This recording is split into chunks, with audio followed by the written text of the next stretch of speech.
¿Qué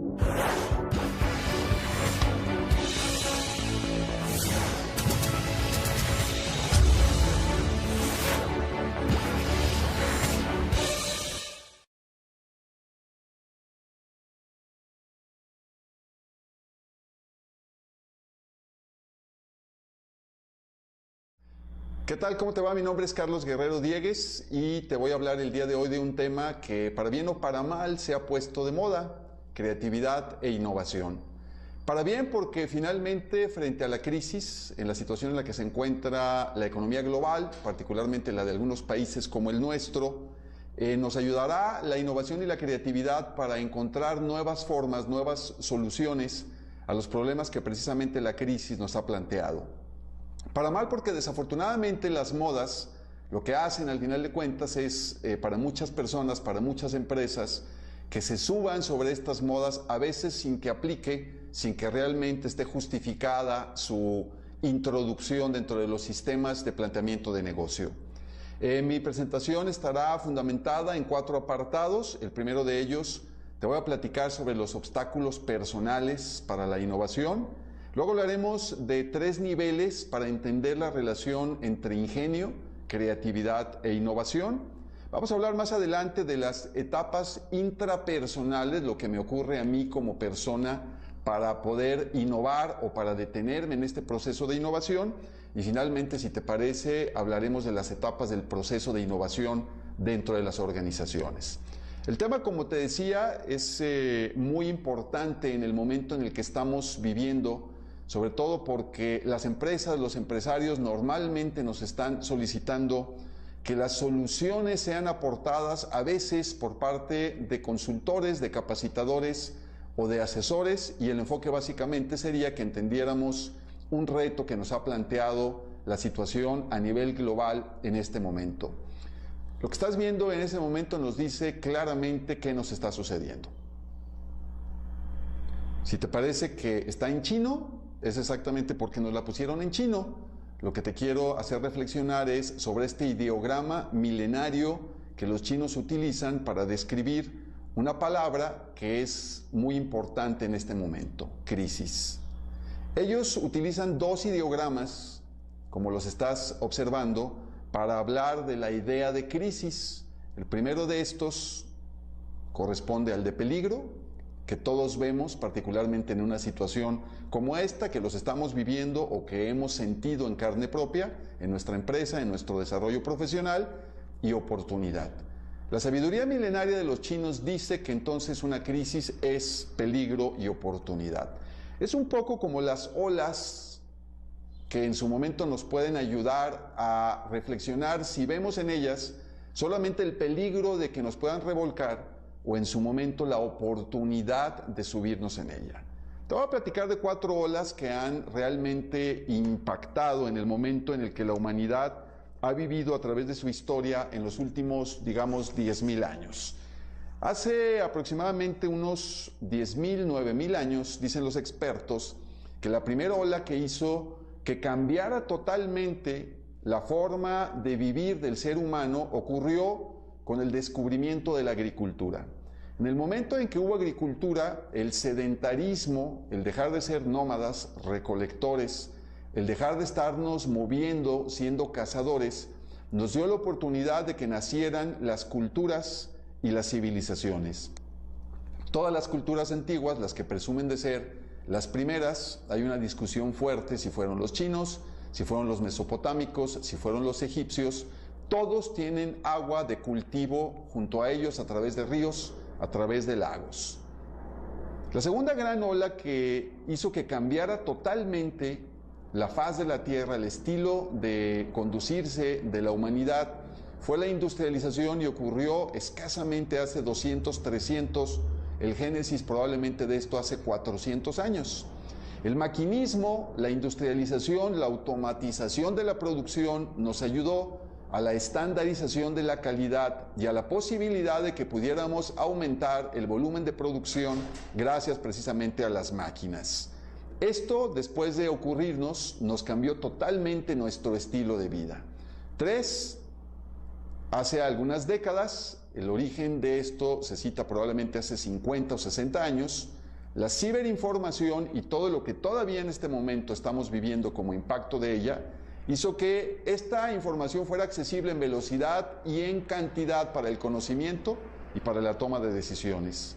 Hoy por hoy, en este momento, estamos todavía sintiendo las consecuencias de esta ola que está haciendo, insisto, que nos cambie todo el estilo de vida. Y parece que nos hemos quedado ahí, pero los expertos hablan de una cuarta ola que se está gestando y es precisamente el tema que te quiero tratar el día de hoy. Se habla de la innovación como la posibilidad para buscar más opciones y enfoque para la solución de los problemas, retos, oportunidades y carencias. Si tomas la primera letra de cada una de estas palabras, repito, problemas, retos, oportunidades y carencias, estarías trabajando con un PROC. La ingeniería de ideas, la creática, la creatividad, la innovación nos están ayudando precisamente para reaccionar frente a la crisis y los retos que esto conlleva. Desafortunadamente tenemos 9 obstáculos personales, intrapersonales, que a veces nos impiden abrirnos a nosotros mismos a la innovación. El primero de ellos es la rutina y el conformismo, dice un autor latinoamericano, de un bestseller latinoamericano, Camilo Cruz, un colombiano, que son tus vacas, tus justificaciones, tus conformismos, tu mediocridad, tus rutinas para quedarte atrapado en tu zona de confort y no abrirte a la posibilidad de hacer cosas nuevas como resultado precisamente de esta comodidad. Segundo gran obstáculo de la innovación a nivel personal, la obsesión por el poder. Y hemos visto cómo gracias al desmedido afán de esto del poder de muchos políticos en muchos países, nos hemos focalizado más, se han focalizado más en cómo destruir que en construir. Cómo hacer contrapuestas para los rivales en lugar de hacer propuestas. El tercero de los obstáculos sería el miedo al riesgo, el miedo al ridículo, el miedo a lo desconocido. El cuarto sería la rigidez organizacional de muchas empresas en las que hemos trabajado y que parece que nos han acuñado una especie de paradigma en el que ya no nos queremos abrir a retar a las funciones que a veces tenemos en las empresas, porque esto es lo que le corresponde a mi jefe o esto a ti no te corresponde, hijito empleado. Este es uno de los paradigmas más fuertes con los que trabajamos, papá jefe, hijito empleado, como resultado del autoritarismo y del exceso de formalidad.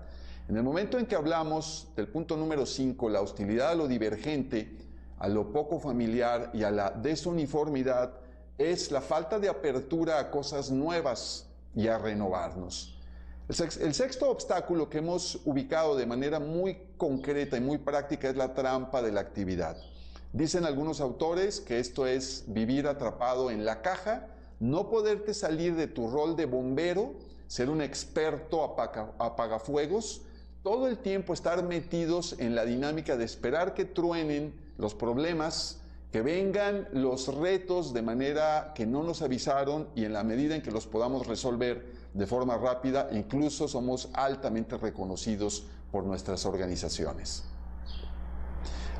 El séptimo obstáculo sería la burbuja lógica, el uso excesivo, dicen autores como Edward de Bono, de la cultura de la racionalización, el análisis, la crítica y la controversia, funciones mentales que pueden ser útiles en algún momento, pero que desafortunadamente, llevadas en exceso, sobre todo en el enfoque de educación occidental, dice el propio de Bono, nos pueden provocar la infoxicación, expresión acuñada por un español, hablando de exceso de información, pero que sobre todo nos provoca la famosa parálisis por análisis, es decir, estar atascados en las preocupaciones, en lo que podríamos hacer y desafortunadamente nunca tomar acciones.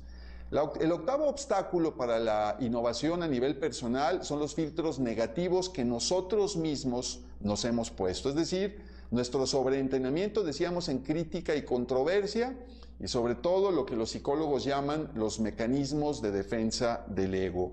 Voy a perder estatus, yo nunca había hecho esto, a mí no me toca, no me corresponde. Y el noveno obstáculo sería la falta de seguimiento a muy buenas ideas que de repente se nos ocurren y que quedan almacenadas, dispersas, llenas de telarañas, empolvadas porque no les dimos seguimiento y no las logramos desarrollar. Entonces te quisiera hablar precisamente, a propósito de la palabra creatividad, de tres términos que normalmente confundimos y que para fines prácticos creo que nos ayudaría muchísimo que definiéramos.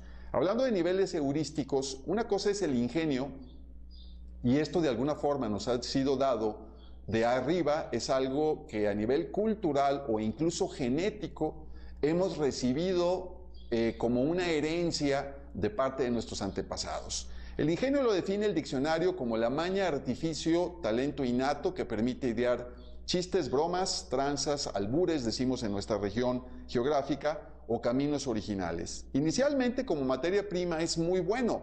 El problema es que aparece arbitrariamente en ciertas situaciones, es un chispazo cuando le pega la gana. Hoy las musas no están de buenas, no me han iluminado, espérenme tantito, sin embargo se me ocurrieron algunas bromas que quiero comentarles y, por ejemplo, los mexicanos somos buenísimos para inventar chistes aún de las peores tragedias. El problema es el chispazo es poco confiable para sistematizar la producción de ideas. Una de nuestras grandes carencias y uno de los graves problemas para poder innovar es que el ingenio solamente es la materia prima y en la medida en que no lo hemos profesionalizado, no lo hemos invitado a que participe de manera metodológica, por irónico que parezca, en el aula de clases, en la educación de nuestros alumnos o en la empresa, no lo podemos llevar al segundo nivel. Segundo nivel, perdón, antes como comentario decía el multicitado Leonardo da Vinci, como el hierro por falta de ejercicio se cubre de herrumbre y el agua se corrompe o se hiela, por la misma causa, así el ingenio sin ejercicio se deteriora. Segundo nivel, creatividad. Subimos un escalón, estamos superando, hemos profesionalizado nuestro ingenio, hemos entrenado el que de manera figurada es nuestro músculo mental al que llamamos creatividad.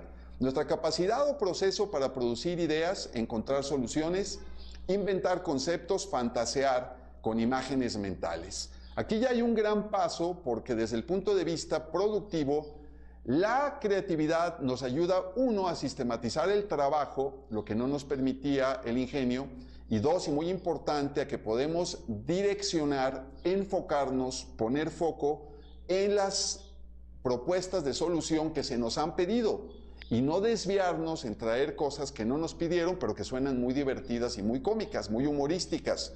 Así es como podemos planear la producción de ideas gracias a la creatividad a nivel de tiempos y, repito, como respuesta muy enfocada a lo que se nos pidió. Si trabajamos con un grupo de personas que tienen entrenado este músculo mental y podemos tener sesiones en donde puntualmente para tal día a tal hora nos veamos y me puedas traer propuestas de solución, ya estamos hablando de nivel creatividad. No basta con tener buenas ideas hasta que llegamos al tercero y último escalón de la innovación. Culturalmente, por lo menos en el estereotipo que hemos manejado en Latinoamérica, se cree que los japoneses, los sudcoreanos, no son tan ingeniosos como los latinoamericanos, como los mexicanos. El problema es que ellos son mucho más innovadores que nosotros, porque pudimos nosotros haber aportado las ideas iniciales, pero ellos son los encargados precisamente de llevarlos a nivel de innovación. Este señor, hay una polémica fuerte de si realmente su mamá era mexicana, era zacatecana, es el famosísimo Tomás Alva Edison. Ojo con el middle name Alva como apellido, como probable apellido precisamente de la señora. El señor Tomás Alva Edison queda huérfano a los 5 años de edad. La que se encarga de su crianza con problemas fuertes para su educación, como un mal estudiante, con un mal desempeño escolar, por cierto, Tomás Alva Edison, es su mamá con problemas auditivos y sin embargo es lo que nosotros llamamos un super surfeador. Una persona que fue capaz de afrontar no solamente riesgos en sus propuestas creativas e innovadoras, sino incluso un doble mérito por conformar equipos creativos que lograron precisamente trabajar a favor de la innovación. ¿Qué entenderíamos entonces como innovación? A nivel de la meta, el último escalón de 3, la introducción de cambios, la aplicación de conceptos, de ideas y soluciones nuevas.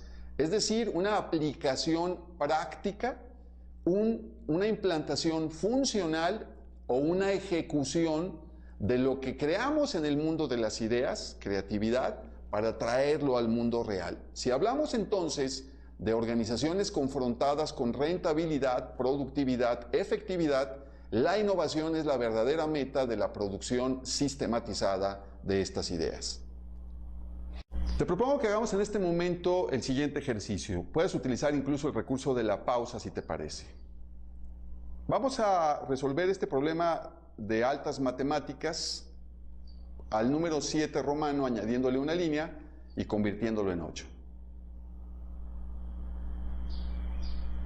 Te voy a dar un poquito y lo tienes en tu pantalla resuelto con color azul. Desde luego, la verdadera parte importante del ejercicio es la que viene a continuación.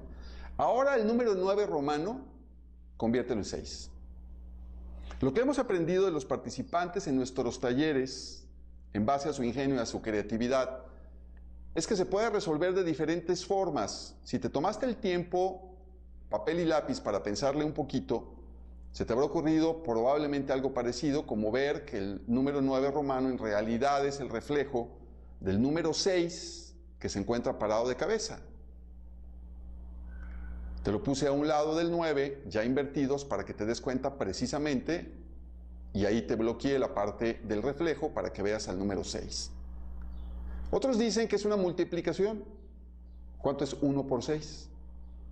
Otros más agregan que si quitamos el número 1 romano y lo convertimos en rayitas y se lo pones horizontalmente, tienes un asterisco con 6 puntas.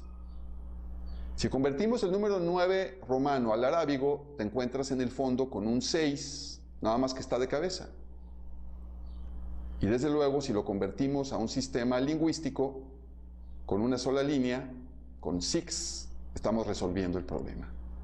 Puede que lo que te haya ocurrido, si gustas regresar el video, te darás cuenta que tú solo te encasillaste y te limitaste, pusiste filtros para no darte permiso de resolverlo, porque en la primera parte de la lámina decía al número 7 romano con una línea, conviértelo en 8 romano. En la segunda parte del ejercicio en ningún momento se decía siquiera con una línea. Sin embargo, en algunas de las soluciones es cierto que hasta con una sola línea se resolvió. ¿Qué es lo que nos ocurre entonces cuando nos encontramos con problemas a la hora de querer resolver esto, a la hora de querer innovar? Nos encontramos con que hay algunas etapas importantes en donde nos quedamos sin poder pasar a la siguiente. ¿Cómo inicia todo el proceso a nivel mental y a nivel emocional? Surge con una experiencia muy concreta con la que nos topamos, en donde puede ser un problema, decíamos, un reto, una oportunidad, una carencia que de repente se nos presenta, la lectura de un libro, la asistencia a una conferencia, el participar como ahorita precisamente recibiendo este mensaje. Algo está pasando, algo ya no está funcionando y esta es la pregunta clave en esta primera etapa. Más adelante, como segunda etapa, nos encontramos un poco desconcertados porque no terminamos de ubicar eso que está pasando. Entonces viene un detonador si es que seguimos avanzando en este proceso de innovación interna y hay una salida de la zona de confort. Dicen los expertos que tendríamos que ubicar de un lado a otro los dos extremos entre la zona de confort y la zona de estrés. Tu zona sana es la zona central, que se llama la de esfuerzo. ¿Qué ocurre cuando estás metido en tu zona de confort? Solamente si necesitas innovar, si tienes interés en hacer cosas nuevas, o si te gusta, tienes pasión, nosotros le llamamos un NIP, necesidad, interés, pasión, sales de tu zona de confort. Si sientes que no hay necesidad, que no te afecta lo que está ocurriendo, por lo tanto no te interesa o no te gusta hacer cosas nuevas, será muy difícil que logres precisamente superar esta etapa 2 yendo hacia la 3. ¿Qué está pasando? ¿Necesito algo nuevo? ¿Cambiar, por ejemplo? Pudieran ser las preguntas que se nos ocurrirían como clave para abandonar, insisto, nuestra zona de confort. ¿Hasta dónde me afecta esto que se presenta como parte de las manifestaciones de la crisis en mi persona, en la empresa donde estoy trabajando, la empresa de la que yo soy dueño? ¿Me va a gustar? Una vez que has decidido salir de tu zona de confort, la pregunta es si vas a pasar al siguiente nivel, a la siguiente etapa. La etapa número 3 serían las observaciones reflexivas. Es decir, preguntas claves como ¿hay que cambiar? ¿No me puedo regresar y mantener las cosas como estaban? Frente a un mundo en crisis, con la evolución que están tomando las cosas, con los retos y las oportunidades que planea la situación económica en muchos países, parece que la respuesta obvia debía ser sí, sí tienes que cambiar. ¿Por qué tengo que cambiar? Dicen sobre todo los expertos en Gestalt que la pregunta clave probablemente sería ¿para qué tengo que cambiar? Y esto nos lanzaría más que hacia el pasado para analizar causas, hacia el futuro para encontrar precisamente la forma en que lo podríamos manejar. Etapa número 4, si superamos la 3 y seguimos avanzando en este proceso, análisis y sobre todo empezamos a hacer conceptualizaciones abstractas. ¿Esto qué quiere decir? Que podríamos entender qué dejó de funcionar y hay empresas que llevan décadas de manera exitosa funcionando hasta que la crisis las ha metido en una situación muy retadora, con desafíos que en este momento solamente se podrán resolver a través de innovación. ¿Hacia dónde debo cambiar? Es otra de las conceptualizaciones que debíamos responder. Punto número 5, etapa número 5, búsqueda de soluciones y sobre todo utilizar el hemisferio derecho del cerebro que comentábamos hace un momento. Desafortunadamente en la cultura occidental no está muy favorecido porque nos hemos metido desafortunadamente en algunos conceptos exageradamente racionalistas. Decía un gran pensador, Jean Piaget, un clásico desde luego dentro de la pedagogía y de la educación, para mí la educación significa formar creadores, aun cuando las creaciones de una persona sean limitadas en comparación con las de otra. Pero hay que ser inventores, innovadores, no conformistas. Cuando empezamos a producir ideas, decía a través del hemisferio derecho de nuestro cerebro, las preguntas a resolver sería cuáles son las nuevas reglas, cuáles son los nuevos paradigmas y cómo le puedo hacer para cambiar buscando formas innovativas en el caso. La sexta y última etapa interna, suponiendo que hubo una superación de las 5 anteriores, ojo que cuando nos encontramos y analizamos cada una de ellas, podemos ver muchas situaciones que hemos vivido donde ahí nos quedamos atorados porque no tuvimos los recursos para pasar a la siguiente etapa. Si ya hemos superado las 5 anteriores, en esta sexta empezaríamos a diseñar prototipos y experimentar intencionalmente con esos prototipos creados en la etapa anterior. De las ideas que me surgieron en la etapa anterior, empiezo a aplicarlas a base de prueba y error, y esto significará responder preguntas como ¿con qué voy a cambiar? Y aquí hablamos de recursos de todo tipo, no solamente los obvios y en los que primero pensamos como los financieros, los económicos, sino incluso con qué factores humanos, con mi propio potencial individual, con qué equipo de trabajo puedo hacerlo. ¿Con quiénes? ¿Con qué riesgos? ¿Cuándo empieza este proceso? ¿Cuánto me va a costar? Insisto, no solo en el costo económico en dinero, en cuántas etapas y en cuánto tiempo. Si respondemos estas preguntas, estaremos nada más ni nada menos que creando un proyecto de innovación que en lo personal pueda yo diseñar para cambiar las cosas que en la etapa número 1 hicieron que me preguntara algo no está funcionando y creo que es momento de cambiarlo. El proceso de innovación, si lo pudiéramos enfocar entonces en las etapas dentro de la empresa, dentro de la organización, nos hablaría en el sentido de las manecillas de reloj en 8 etapas. Las 3 primeras nos estarían ayudando a ubicar. Yo decía al principio de mi presentación nuestros problemas, retos, oportunidades y carencias. PROC, el ejemplo de PROC que tienes en la gráfica, nos estaría hablando de un recurso de quitarle la carga semántica a broncas, quejas, disconformidades y otras expresiones más folclóricas que utilizamos para describir algo negativo en la organización, algo que no está funcionando. Si convertimos eso en PROCs y ya no nos referimos ni siquiera por esas palabras y nos referimos a algo que simplemente necesita ser enviado hacia adelante, ser solucionado, insisto, le quitaríamos esta carga emocional como para que el jefe no te reciba predispuesto de forma negativa si le dices, te quiero llevar una bronca, te quiero llevar una queja. Las segundas 2 etapas nos ayudarían a solucionar esos PROCs que ya ubicamos y las 3 últimas etapas nos ayudarían a implementar los proyectos para esos PROCs. Paso a paso, etapa número 1, A la hora de querer ubicar nuestro PROC, existe una situación borrosa. Aquí va a ser muy importante que tratemos de ubicar la mayor información posible como para poder darle toda la dimensión al PROC al que nos estamos enfrentando. Paso número 2, búsqueda de datos y sobre todo si no existen esos datos, que produzcas la información que necesitamos para dimensionarlo.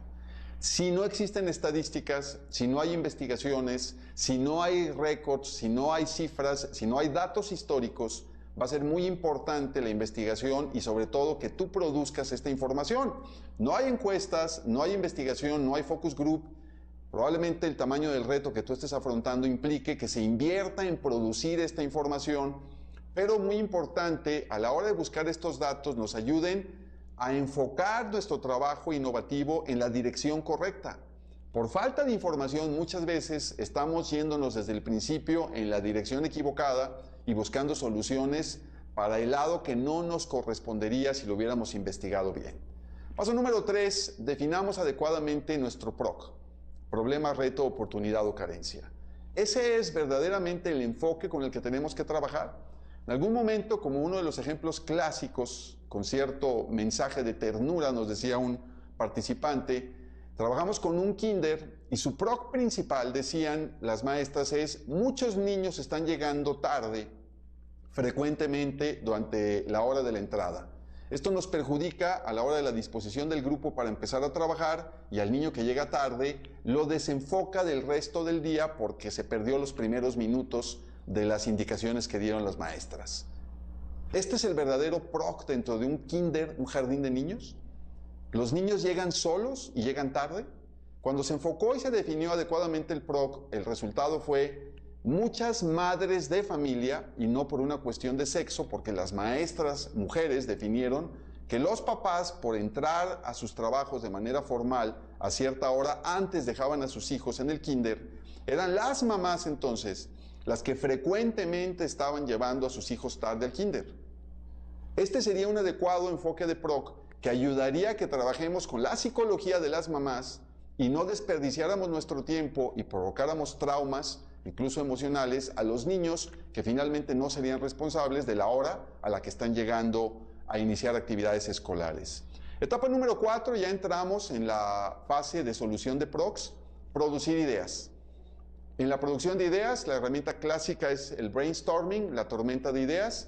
Hay algunas modalidades, utilizando internet, correos electrónicos, foros y demás, en donde pudieras diseñar alguna manera en que en una semana, en el momento en que es más lúcido cada participante, les dejaras como reto la solución de ese PROC, y ellos en la semana, en el horario que fuera más conveniente, incluso el fin de semana, pudieran poner en este lugar o enviar desde su correo electrónico las respuestas, sus propuestas de solución. Una vez que encontramos una gran cantidad de propuestas de solución que en la etapa número 4 no se permitió que fueran criticadas, viene la evaluación y la selección de esas ideas, ahora sí con un control de calidad. De 30 ideas que pudimos haber recibido, algunas de ellas bastante audaces, algunas medias locas, pero que en su momento nos ayudaron a romper el rígido control del pensamiento, de la lógica. En el momento del paso número 5 evaluamos y seleccionamos esas ideas y llegamos finalmente a quedarnos con el control de calidad con 1, 2 o 3, con partes de otras ideas con las que pudimos armar lo que parece ser la solución final para el PROC que nos enfrentamos. Etapa número 6, entramos en la parte de implementación de proyectos para nuestros PROCs, plan de acción. Etapa número 7, vamos, una vez que hemos desarrollado en el plan de acción o un proyecto, tenemos que vendérselo al resto de nuestros compañeros, a nuestros jefes, a nuestros vecinos dentro de la organización.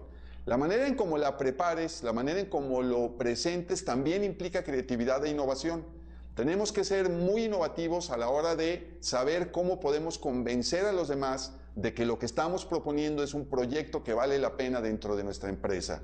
Y paso número 8, una vez que hemos vendido esas soluciones, llegamos al final propiamente de lo que sería la ejecución del proyecto, que nos estaría llevando precisamente a lo que hemos llamado innovación como tal. Sin embargo, nos encontramos a veces con situaciones como la que observas en este momento en pantalla. Es decir, obstáculos dentro de la organización, más allá de mis obstáculos personales o de mis potenciales personales, y estratégicamente en las organizaciones a veces no es bienvenida la innovación por diferentes factores. Uno de ellos, una visión de corto plazo. Esta idea, una exagerada adoración de los datos duros, esta idea nos va a dejar dinero inmediatamente. Esto nos va a ayudar a salvar la crisis, el problema de ventas que tenemos en este momento, sin pensar en que hay proyectos innovativos cuyos frutos estarán recogiéndose probablemente meses, si no es que años después. El enfoque a factores internos, el producto, los procesos, las personas de nuestra empresa, y no hacia lo que nos está pidiendo el mercado. Una de las grandes fuentes de innovación, desde luego, son los clientes que se encuentran en el mercado. Nuestros empleados nos pueden ayudar también a darnos muchas ideas. Una organización que está enfocada hacia el mercado sabe que la innovación es uno de los requisitos que la dinámica de mercado actual, la dinámica de mercado de la crisis nos está exigiendo. Exagerado énfasis en éxitos pasados en lugar de retos futuros. Muchas organizaciones con esta crisis han tenido que cerrar. Empresas que fueron un ícono, emblemáticas en la economía de ciudades, de regiones o de países completos, porque estuvieron atorados en el éxito que obtuvieron y que no supieron romper esos paradigmas y entender los nuevos para poderse enfrentar a la crisis.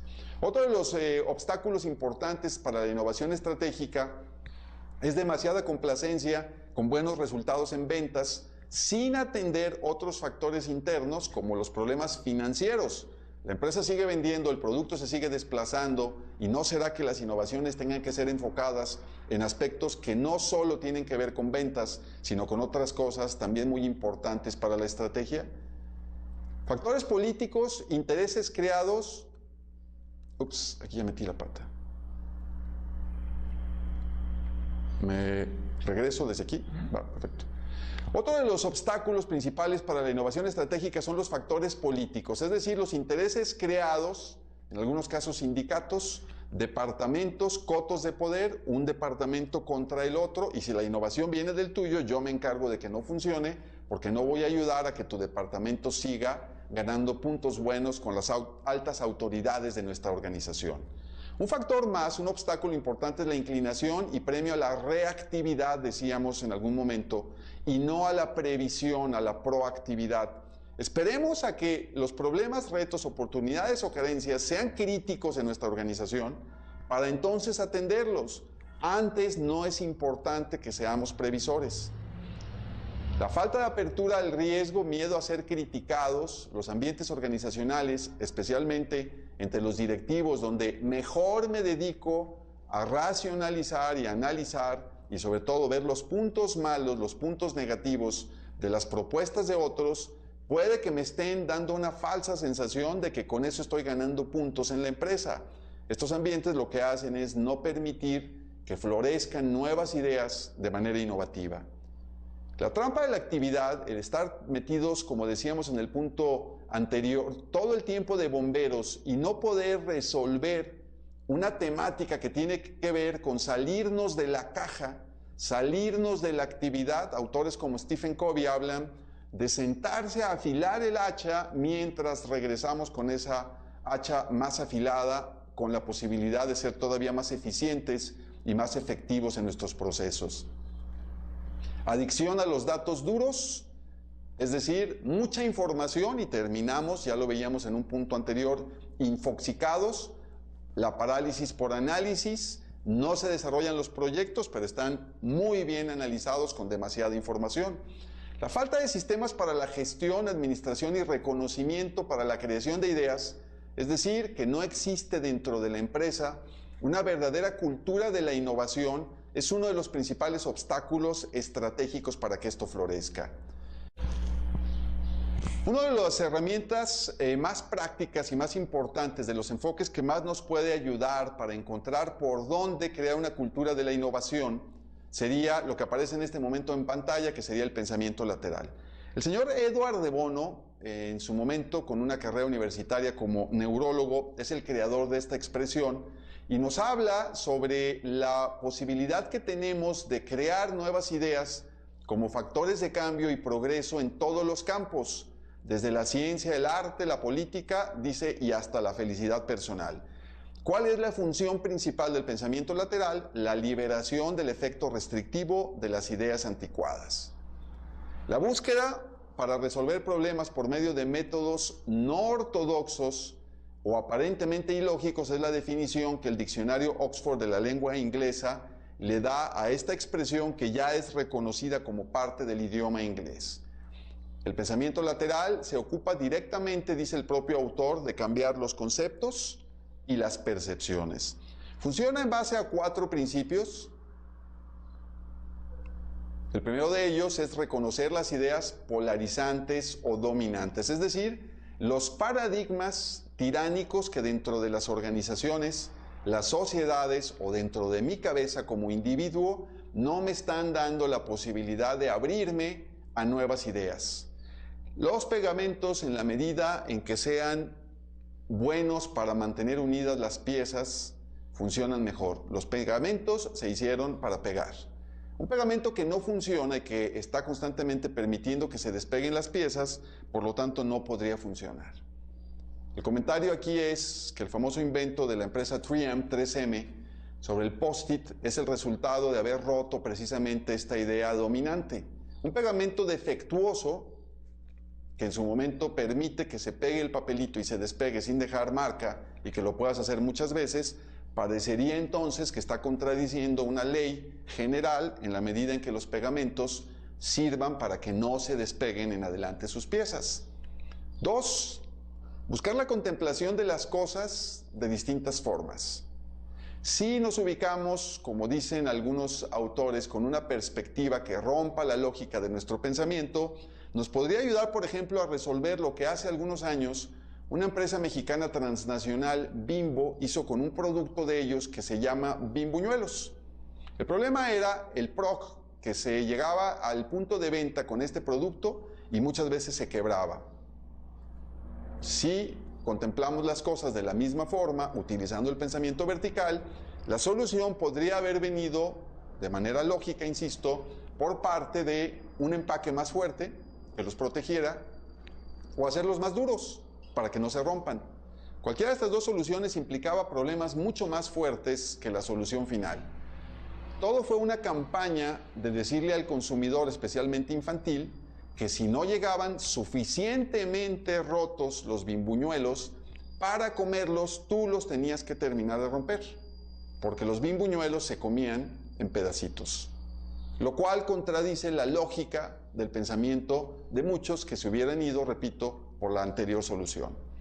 Tercer principio básico del pensamiento lateral: relajar el rígido control del pensamiento lógico o del pensamiento vertical. El problema es que en este momento de crisis necesitamos darnos permisos y sondear, superando el miedo a los riesgos, superando el miedo a las complicaciones, a lo desconocido, a hacer incluso el ridículo, la posibilidad de inventar nuevas formas de afrontar nuestros problemas, retos, oportunidades y carencias. Si no entendemos que la cultura occidental, que parece no estar ganando la guerra comercial contra los tigres de Asia del Este, Japón, Corea del Sur y desde luego China, educados en un pensamiento mucho menos rígido y que sin despreciar el pensamiento lógico se da permisos para sondear elementos más flexibles y desde luego adaptables a los requerimientos actuales. Cuarto y último principio del pensamiento lateral: aprovechar nuestro sistema cerebral autoorganizado, la computadora más completa, multifuncional y maravillosa que pueda existir en el universo. Si nos encontramos con una computadora, con una laptop que accidentalmente se nos cayera y se desconfigurara, habría un elemento externo, tendría que intervenir para poder organizar de nuevo la información que se encuentra dentro de esta máquina. Lo que ocurre a la hora que rompemos el pensamiento lógico es que gracias a la enorme conectividad de nuestras neuronas en nuestro cerebro, logramos finalmente regresar a aprovechar la información que ya teníamos pero buscando formas diferentes de contemplación sin que el rígido pensamiento vertical nos esté tiranizando. Termino mi presentación recitando algo que corresponde a uno de los grandes psicólogos modernos, el señor Erich Fromm, que decía: el individuo que no puede crear quiere destruir. El único remedio para la destructividad compensadora es desarrollar en el hombre un potencial creador. Nos impulsa el afán de destruir, dominar, reprimir, socavar la vida, o nos mueve el deseo de amar y cooperar. Al final de cuentas, parece entonces que el reto que estamos enfrentando sobre el tema de innovación no es solamente un asunto económico, de mercadotecnia o de negocios, sino además tiene que surgir, como todo en la vida, desde el interior del ser humano. Si tú creías que tu futuro está en tus manos, te invito a que ahora reflexiones que en el fondo siempre ha estado tu futuro en tu cabeza y en tu corazón. Muchas gracias.